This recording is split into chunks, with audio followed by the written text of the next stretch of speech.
Oke, sebenarnya profesi arsitek itu tanggung jawabnya apa? Oke, ya. Itu kayaknya lebih dari sekedar bangun rumah kan ya? Iya betul, betul. Makanya tadi fondasi dasar kita berarsitektur adalah menciptakan lingkungan yang baik ya, lingkungan binaan yang baik.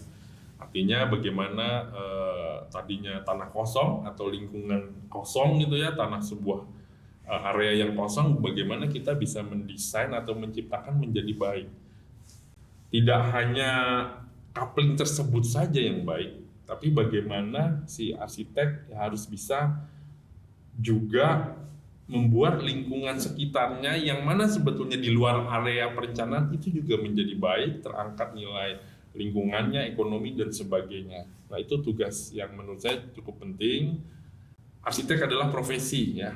Arsitek adalah profesi, artinya kita harus membuat lingkungan yang baik, menjadi masyarakat sosial juga menjadi baik, tidak hanya masalah estetika. Nah, benar, banyak yang masih beranggapan arsitek hanya masalah estetika, pemilihan warna, bentuk.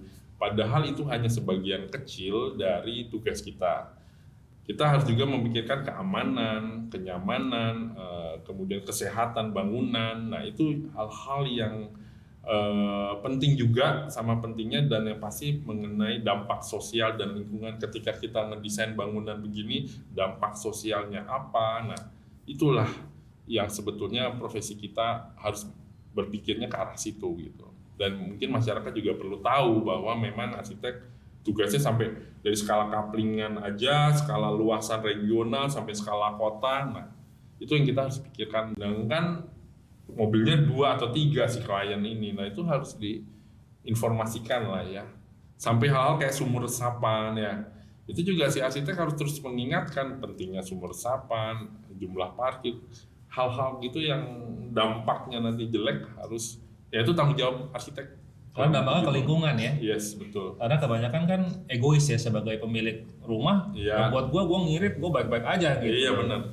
Tapi efek keluarnya nggak dipikirin. Iya benar itu.